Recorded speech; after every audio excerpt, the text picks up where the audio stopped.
Bonjour, aujourd'hui je voudrais vous parler des assurances des professionnels de la construction. Pour traiter ce sujet, je vais aborder 5 points. Le premier est de savoir qu'en parallèle de la vidéo, j'ai écrit un article qui est beaucoup plus précis, beaucoup plus complet et qui contient tous les textes de droit. Ces derniers sont accessibles en cliquant dessus, vous allez avoir la base de données Légifrance qui va s'ouvrir et qui contient tout le droit applicable en France.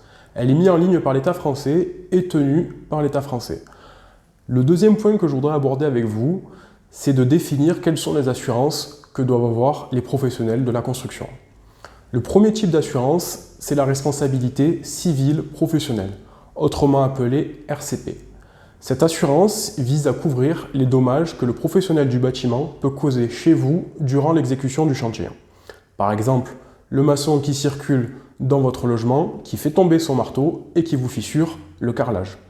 Le plombier qui travaille dans votre salle de bain et qui vous casse la paroi de douche vitrée. Le deuxième type d'assurance que le professionnel de la construction doit avoir, c'est la garantie décennale. La garantie décennale a une durée minimale de 10 ans. Elle vise à couvrir deux types de dommages. Le premier type de dommage, c'est les atteintes à la solidité. Le deuxième type de dommage, c'est les atteintes à la destination de l'ouvrage. Les atteintes à la solidité visent le cas typique de la fissure structurelle qui menace de fragiliser sérieusement votre ouvrage. Il y a un deuxième cas qui a été défini par la jurisprudence, donc les décisions de justice. C'est dans le cas de la construction d'un ouvrage, l'absence de respect des règles parasismiques, qui visent à éviter que l'ouvrage soit fragilisé par les mouvements de terrain. Le deuxième dommage qui est garanti par la garantie décennale, c'est le respect de la destination. Qu'est-ce qu'on entend par la destination? La destination, c'est la destination qui a été conclue, qui a été convenue entre vous et le constructeur. Donc par exemple, vous faites construire un hôtel, la destination, c'est l'hôtellerie. Vous faites construire un logement, que ce soit une maison ou un immeuble, la destination, c'est l'habitation. Donc votre habitation ou votre hôtel doit être garanti pendant 10 ans. Plus précisément, qu'est-ce qu'on entend?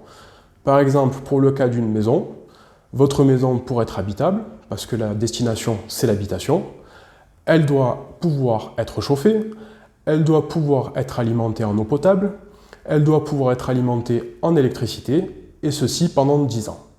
On a aussi par exemple les vitres, on a un cas de jurisprudence où des vitres qui sont constamment embuées portent atteinte à la destination de la maison et donc relèvent de la garantie décennale.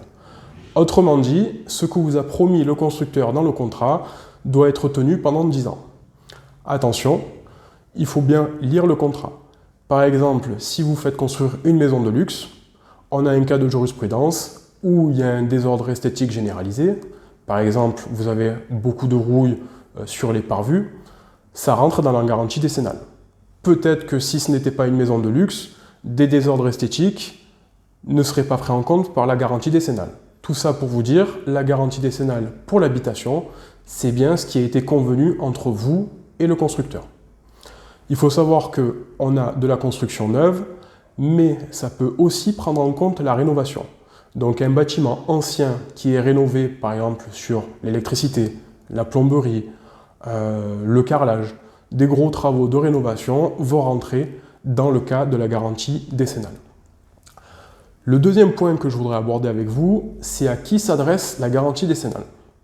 Il faut savoir que la garantie décennale, contrairement à ce que l'on pense, s'adresse aux professionnels de la construction, mais aussi au maître de l'ouvrage. Le maître de l'ouvrage, en droit, c'est la personne qui paie les travaux et qui est le futur propriétaire dans le cadre d'une construction neuve, ou le propriétaire actuel dans le cadre d'une rénovation lourde. Le troisième point que je voudrais aborder avec vous, c'est comment mettre en place la garantie décennale. Concernant le professionnel, la garantie décennale, il doit en avoir qu'une seule. C'est la garantie décennale classique, telle qu'on l'entend. Le professionnel doit contacter une assurance qui va le garantir en décennale pour les chantiers qu'il a pendant 10 ans. Là où c'est plus complexe, c'est la garantie décennale des particuliers, appelé le maître d'ouvrage. Dans ce cas, le particulier ou maître d'ouvrage doit prendre deux assurances décennales. La première assurance décennale, c'est la dommage ouvrage. L'intérêt de la dommage ouvrage, c'est qu'en cas de dommages qui sont considérés comme portant atteinte à la solidité de l'ouvrage ou à sa destination, l'assurance dommage ouvrage, que le particulier a souscrit seul de son côté, va prendre en charge les travaux. Et dans un second temps, elle va se retourner contre le constructeur fautif, donc le plombier, le maçon, l'électricien, pour pouvoir être indemnisé. Autrement dit, la dommage ouvrage est une sécurité pour le particulier qui n'aura pas, en cas de dommage qui porte atteinte à la destination de l'ouvrage ou qui porte atteinte à la solidité de l'ouvrage, le particulier n'aura pas à courir après l'assurance du constructeur fautif. C'est la dommage ouvrage qui va indemniser le particulier dans un premier temps et dans un second temps, c'est elle qui se fait rembourser par l'assurance décennale du professionnel. Il y a une deuxième assurance décennale que le particulier doit prendre. En fait, elle est imposée par le droit si le particulier revend l'ouvrage dans les 10 ans. Admettons, en 2022, vous faites construire une maison.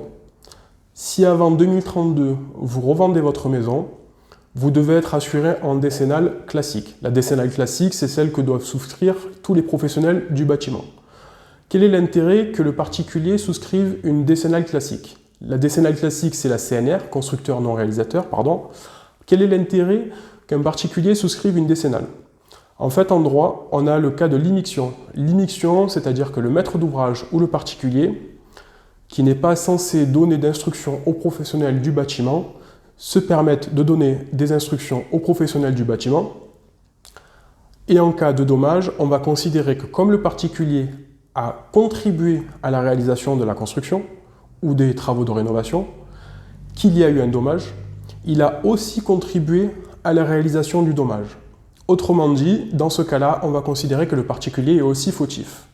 C'est pour cette raison qu'on va imposer au particulier l'assurance décennale constructeur non réalisateur.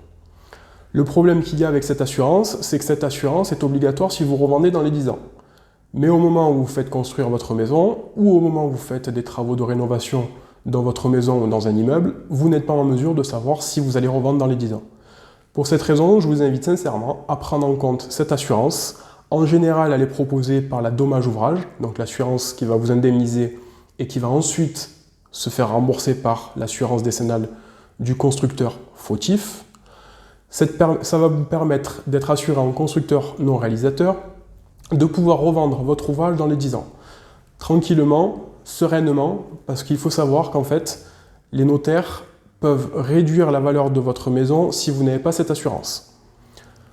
Enfin, le cinquième point que je voudrais aborder avec vous, c'est la vérification des assurances. La vérification des assurances va se dérouler en 3 étapes. Vous allez demander au professionnel pour la première étape qu'il vous fournisse son attestation responsabilité civile professionnelle ainsi que son attestation de garantie décennale. Une fois que vous avez l'attestation entre les mains, vous allez vérifier avec la deuxième étape que les activités que le professionnel vous propose sont bien assurées. Je m'explique.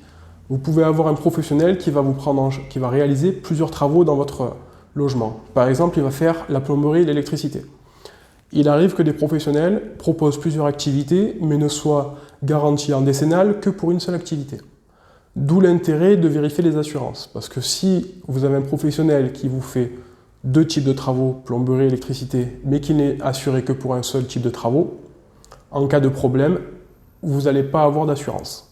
Donc la deuxième étape, une fois que le professionnel vous a fourni son assurance responsabilité civile professionnelle et son assurance décennale, c'est d'appeler son assurance.